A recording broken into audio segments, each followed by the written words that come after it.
सार्थ श्री एकनाथी भागवत अध्याय नंबर 2 ओवी नंबर 243।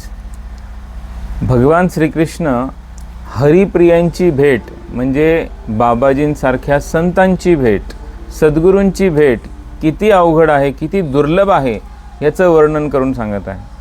व्याघ्रसिंहाचे दूध जोडे, व्याघ्रसिंहाचे दूध जोडे, चंद्रामृत ही हाता चढे, चंद्रामृते हाता चढे, परी हरिप्रियांची भेटी नातुडे, परी हरिप्रियांची भेटी नातुडे, दुर्लभ भाग्य गाढे मनुष्या।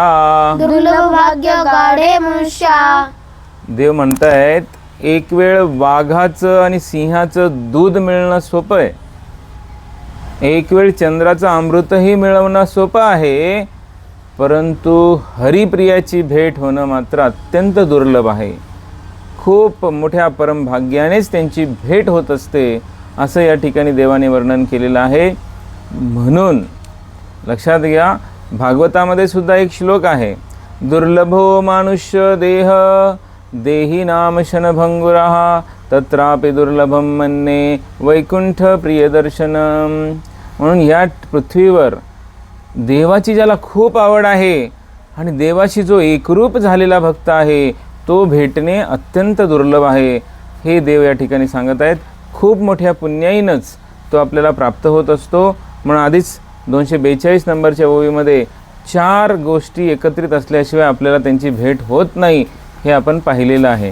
म्हणूनच परत एकदा हे लक्षात घ्या की सद्गुरूंची भेट, संतांची भेट, एका आत्मसाक्षात्कारी सिद्ध महापुरुषाची भेट होणं हे आपल्या जीवनाला मिळालेलं अत्यंत मोठं एक भाग्य आहे आणि त्या भाग्याचं आपण सोनं केलं पाहिजे। एकदा सद्गुरू प्राप्त झाले तर आपण भगवत भक्तीमध्ये तल्लीन झालो पाहिजे आणि आपण आध्यात्मिक प्रगती केली पाहिजे। म्हणून बाबाजींसारखे जगद्गुरू शिवावतारी जगद्गुरू जनार्दन स्वामींसारखे विद्यमान शिवावतारी स्वामी शांतिगिरी महाराजांसारखे संत जर आपल्याला प्राप्त झाले तर आपण त्यांच्या मार्गदर्शनाखाली ह्या जीवाचं कल्याण करून घ्यावं, या जीवनाचं सार्थक करून घ्यावं, धन्य आपण ह्या जीवनाला करावं आणि त्यांच्या आज्ञेनं भक्तिमार्गामध्ये अग्रेसर व्हावं। व्याघ्रसिंहाचे दूध जोडे, व्याघ्रसिंहाचे दूध जोडे, चंद्रामृत ही हाता चढे, चंद्रामृते हाता चढे, परी हरिप्रियांची भेटी नातुडे, परी हरिप्रियांची भेटी न तोडे, दुर्लभ भाग्य गाढे मनुष्या। दुर्लभ भाग्य गाढे मनुष्या।